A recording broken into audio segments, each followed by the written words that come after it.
Hola, bienvenidos a DL Spanish Lessons. Soy Vanessa, profesora de español online, y hoy vamos a aprender a usar mal y malo, mala. Comenzamos.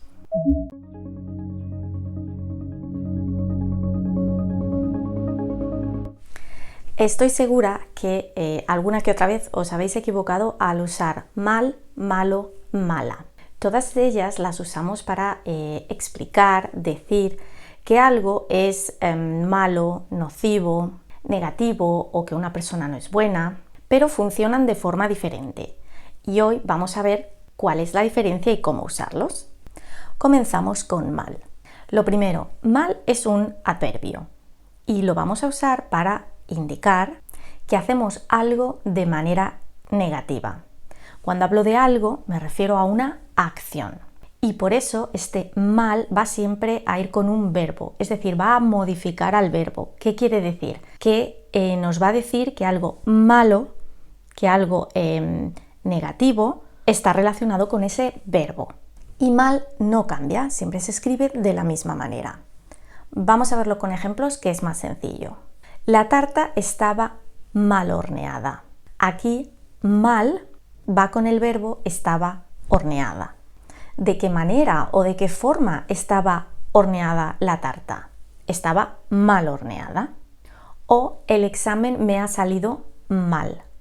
¿Cómo te ha salido el examen? El examen me ha salido mal. Mal va con salir. ¿Cómo me ha salido? Y aquí una pequeña cosa. Atención, si queréis enfatizar que algo está muy mal, hay que usar muy. No mucho, ni mucha, ni muchos, ni muchas. Muy mal. El examen me ha salido muy mal, por ejemplo. Aquí, si tenéis dudas con el uso de muy o mucho, tenéis este vídeo que os puede ayudar a entenderlo un poquito mejor. Os dejo el enlace por aquí arriba y en la descripción aquí abajo. Bien, y ahora pasamos a malo, mala. Aquí malo o mala es un adjetivo y lo vamos a usar para decir que algo o alguien producen algún daño o hacen daño, no son aptos para algo, no es apto para algo o es maligno. Y aquí, como estamos hablando de algo o alguien, malo o mala van a modificar, van a describir a un sustantivo, es decir, a una cosa o a una persona.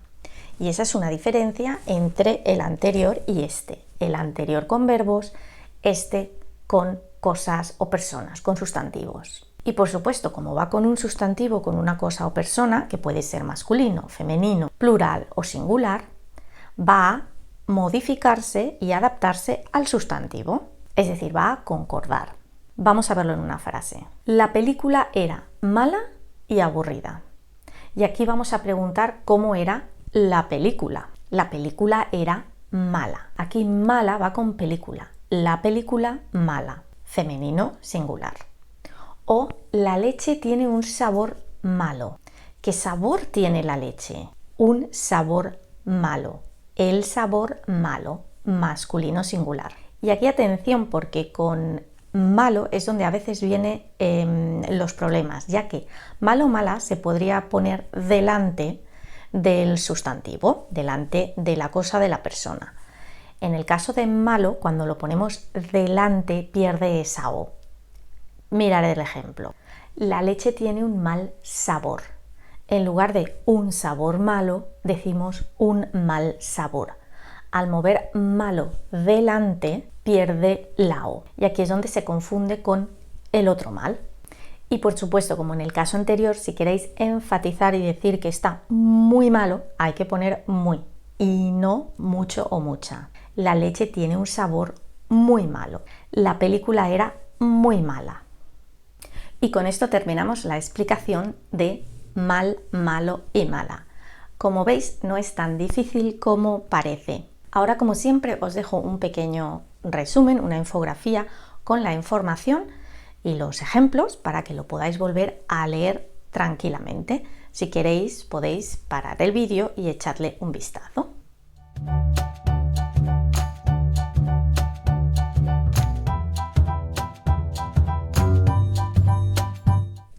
¿Ya lo habéis leído? Genial. Si queréis practicar, también podéis escribir un ejemplo en los comentarios, una frase de ejemplo usando mal, malo o mala. Y como siempre, por aquí os dejo un botón para que os suscribáis y no os perdáis ninguna clase. Y por aquí tenéis un vídeo que quizá os interese y con el que podéis seguir aprendiendo español. Nos vemos en la próxima clase.